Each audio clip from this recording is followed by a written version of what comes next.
Nos dice aquí, se afirma que se ha extraído material genético de insectos atrapados en ámbar, resina fósil, a la izquierda de la foto, hace supuestamente millones de años, así como de una hoja de magnolio, aún verde, fosilizada también, presuntamente hace millones de años. Dice, ¿no resultará que realmente no son millones de años? Claro, qué cosas, ¿eh? Si esto en realidad no son millones de años, porque si no, no habría nada que extraer de estos mosquitos. Es demasiado tiempo, millones de años, para que se conserven las muestras. ¿Lo veis como hay cosas que en la naturaleza todavía podemos encontrar que nos indican que nada de millones de años? Más bien todo esto debe estar en miles de años, que coincide con lo que nos dice la Biblia, ¿eh? Son unos 6.000 años aproximadamente. Pues todo esto son pruebas, métodos de datación, no exactamente, pero sí hechos que nos demuestran cosas que no pueden ser millones de años. ¿Qué más? Erosión, vamos a hablar de erosión. Diversos geólogos señalan que si se usara un promedio estimativo, una tasa de erosión de 61 milímetros cada 100 años, América del Norte podría haber quedado al nivel del mar en apenas 10 millones de años. Claro, tantos millones de años al final no queda nada. Y en otras palabras, a la tasa actual de erosión, el continente norteamericano habría sido erosionado totalmente unas 250 veces en 2.500 millones de años.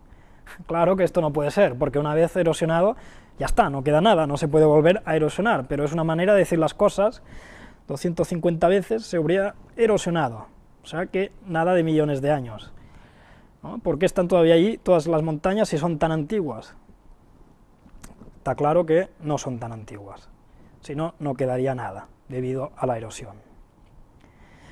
Otros métodos de datación, actividad volcánica, dice, según el geoquímico ruso, Ronov, en toda la Tierra existen 135 millones de kilómetros cúbicos de sedimentos de origen volcánico, esto es el 14,4% de su estimación para el volumen total de los sedimentos de la Tierra. O sea, a la tasa de producción actual, extendida durante 2.500 millones de años, debería haber 74 veces la cantidad de material volcánico que la que existe hoy, que es cosa inexistente. O sea que tenemos otra manera de ver las cosas a través de las pruebas que tenemos de actividad volcánica, que si hubiéramos estado aquí 2.500 millones de años, tendría que haber muchas más, y no hay, pues no puede ser, millones de años no pueden ser, otra vez. ¿Qué más? Levantamiento de montañas, orogenia.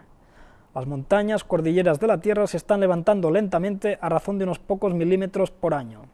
Se ha sugerido que en general las montañas se están elevando a razón de aproximadamente 7,6 milímetros por año. Usando una tasa promedio de 5 milímetros por año, daría como resultado montañas de 500 kilómetros de altura en solo 100 millones de años. Esta incongruencia no puede ser resuelta sugiriendo que las montañas se erosionan tan rápidamente como se levantan. Esta tasa de levantamiento es más de 100 veces más rápida que las estimaciones de las tasas promedio de erosión antes de la llegada de la agricultura, o sea, 0,03 milímetros por año, aunque sabemos que las montañas como más altas más erosionan, tampoco encajan los números. Muy interesante, ¿eh? Porque todo esto nos indica que nada de millones de años. ¿Por qué las capas de miles de millones de años todavía están ahí y por qué no se han erosionado totalmente? O sea que no puede ser, las montañas si se hubieran levantado durante tantos millones de años serían muy altas y no lo son, ni que haya erosión que las mantenga a raya, digásemos. No puede ser, las cosas no encajan, incluso si hubiera habido levantamiento y erosión para mantenerlas tal como están ahora, ya dijimos que no habría fósiles, porque los fósiles de las capas erosionadas habrían desaparecido. Entonces, como esto no es lo que ocurre, no podemos pensar que todo tiene millones de años, más bien miles, quizá 4.000, 5.000, esto sí que encajaría con todos los hechos que estamos analizando aquí, pero nada de millones de años. Pasamos ya a otra temática, paleontología, con la teoría de zonación ecológica. Esta pregunta ya la formulamos en la conferencia 2, esto es algo que creen los evolucionistas, que las formas simples se convierten en complejas a través de la columna geológica. Una interpretación que ellos hacen Y aquí nos pregunta, ¿se interpreta esta ordenación como si las vidas más simples hubieran evolucionado a más complejas durante millones de años? Pero ya vimos que la estratigrafía no nos dice nada en cuanto de evolución de formas simples a compuestas o complejas, sino que esto era interpretaciones y mucha imaginación. Entonces, ¿se podría interpretar esta estratigrafía como si las vidas hubieran sido sepultadas de acuerdo con su ecosistema? Bueno, pues hay otra manera de interpretar la columna geológica, y es a través de esta teoría. Si lo que vemos en ella, en la columna, fuera lo que habría sido el paisaje de esa época, más o menos. ¿Vale? Por ejemplo, aquí tenemos un dibujo de lo que podría haber sido el paisaje de esos momentos. Dice, si este paisaje fue destruido por una inundación gradualmente creciente, el resultado sería la secuencia general que ahora se encuentra en el registro fósil. Pues esto podría haber sido perfectamente lo que habría pasado. Lo que vemos en la columna geológica coincide con lo que habría sido el paisaje de ese momento, y que quedó así debido a una inundación, un diluvio universal. Nos dice, esto ya lo vimos, de la identidad de los restos no pueden deducirse la contemporaneidad de los depósitos, más bien al contrario, la similitud de los fósiles en dos capas geológicas debería hacernos pensar en el orden idéntico de esos fósiles, o sea, en un mismo medio ecológico. ¿Vale? Fósiles en la misma capa, más bien indicarían un mismo medio. Si en dos puntos del planeta encontramos huellas de oso polar, la conclusión es que en esos dos puntos hay clima boreal, ¿no? Porque ese animal solo puede vivir con ese clima. Entonces, o sea, que se encuentran seres similares de acuerdo a condiciones similares, acorde al ecosistema, para que dichos seres puedan existir, no porque estén viviendo en la misma época del año, que es lo que creen los de la evolución. ¿Vale? Esto, muy importante, estos puntos. ¿Qué más? Vimos los fósiles. ¿Cómo se forman los fósiles? Pues sobre todo necesita un ambiente sedimentario y una sedimentación rápida. ¿Y qué es lo que indica esto? Pues esto podría haber hecho perfectamente el diluvio. Diluvio universal es lo que el ambiente perfecto para la creación de fósiles. Algo rápido, mucha agua y barro ahí mezclado. ¿Vale? Los fósiles no se crean en millones de años. Incluso los evolucionistas saben que los fósiles se crean en condiciones más bien rápidas y catastróficas, porque es un evento raro. No suele pasar, solo en condiciones excepcionales. Y el diluvio lo es. O sea que, perfectamente, el diluvio podría haber creado fósiles. Vamos a ver un vídeo, porque muchas veces se han encontrado fósiles marinos y rocas marinas en montañas actuales. Vamos a ver esto. Vamos a ver un vídeo. El esquisto de Burgess fue descubierto por el americano Charles Doolittle Walcott, presidente del Instituto Smithsoniano. Este apasionado buscador de fósiles nació en la pobreza y vivió el sueño americano.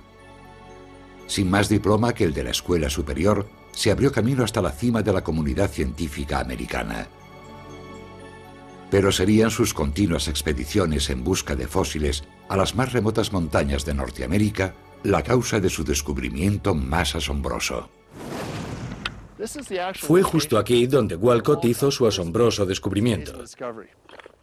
Según la leyenda, el 31 de agosto de 1909 recorría este sendero a caballo con su esposa durante una tormenta de nieve cuando cayó ante ellos un gran bloque de roca que bloqueó el camino.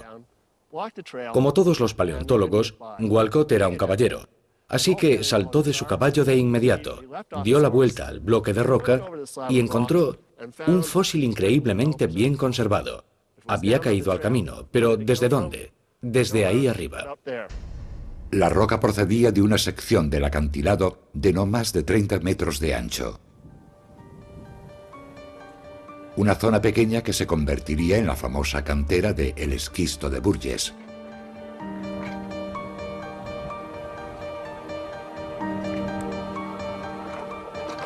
Walcott, a menudo con la ayuda de su familia, llegaría a extraer más de 60.000 fósiles. Y después de Walcott se han extraído otros 100.000 de este acantilado de una riqueza única. Vale, pues ya vemos que es curioso que fósiles de animales marinos y rocas marinas se encuentren actualmente en montañas muy altas, ¿no? ¿Qué pintan esos fósiles de peces en montañas de ahora? Si antes estaban en el mar y ahora están en la montaña, ¿cómo han ido a parar ahí? Curioso, ¿eh? Parece que hay teorías, vamos a hablar. Al caminar sobre estos continentes encontramos una inesperada abundancia de capas de rocas con fósiles de tipo marino, corales marinos, moluscos, quinoides, que esperaríamos que estuvieran en los océanos. Las rocas sedimentarias marinas son más comunes y extendidas sobre la tierra seca hoy que cualquier otra clase de rocas sedimentarias combinadas. Este es uno de esos hechos sencillos que prácticamente piden a gritos una explicación y que se encuentra en el corazón mismo de los esfuerzos del hombre por comprender más completamente la cambiante geografía del pasado geológico. Una pregunta muy interesante, ¿eh? Pero esto se adecua notablemente bien con lo que esperaríamos de un diluvio. Ahora, si hay un diluvio, todo lo que está en el mar puede pasar a la montaña, ¿no? Pues coincide con esta teoría y se han escrito distintos modelos de lo que podría haber pasado. Por ejemplo, el recuadro A, tenemos lo que sería un aspecto de un paisaje prediluvial, antes del diluvio, con grandes océanos, grandes niveles, grandes masas graníticas yacen debajo del continente. Pero en la parte B ya vemos el diluvio, que es lo que inundaría las montañas y pondría todos estos moluscos y todos estos animales marinos y rocas en estas montañas. El hundimiento de los continentes produciría el levantamiento de los océanos y después movimientos distintos de continente. ¿Vale? Y incluso Amós nos dice que él llama las aguas del mar y sobre la faz de la tierra las derrama. Pues esto es lo que vemos en el modelo este, ¿eh? ¿Coincidencias? Quizá no, el diluvio posiblemente pasó algo parecido a lo que explica este modelo, ¿eh? Y ya otra etapa postdiluvial, después del levantamiento, la compresión lateral de los continentes con deformación, erosión y redeposición de tipos de rocas, ¿vale? O sea, después del diluvio, todo, como habíamos dicho, las montañas se pueden formar y rápida tectónica de platas formaría tipo de montañas distintos y los animales marinos y rocas marinas se hubieran quedado en las partes altas de las montañas. Pues vale, esto es una teoría que coincide con la realidad y con los hechos. ¿Podría haber ocurrido un diluvio? Sí, lo podemos explicar con los hechos que encontramos en la actualidad. ¿Qué más vemos en esta escala geológica? Vemos que el registro fósil plantea un problema cuando produce evidencias a favor de animales sin las evidencias correspondientes de plantas suficientes para alimentarlos. O sea, hay muchas veces que en la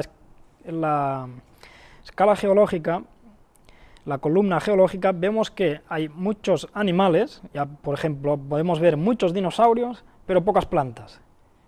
Entonces, ¿qué comían esos animales para sobrevivir? Porque se tendrían que haber fosilizado también las plantas, ¿no? Si había muchos dinosaurios, también tendría que haber muchas plantas para que fueran alimentados. ¿Qué nos dice aquí? La formación Morrison en Estados Unidos aparentemente representa un enorme sistema ecológico, pero incompleto. Contiene muchos dinosaurios, pero las plantas son muy escasas. ¿Qué comieron estos dinosaurios?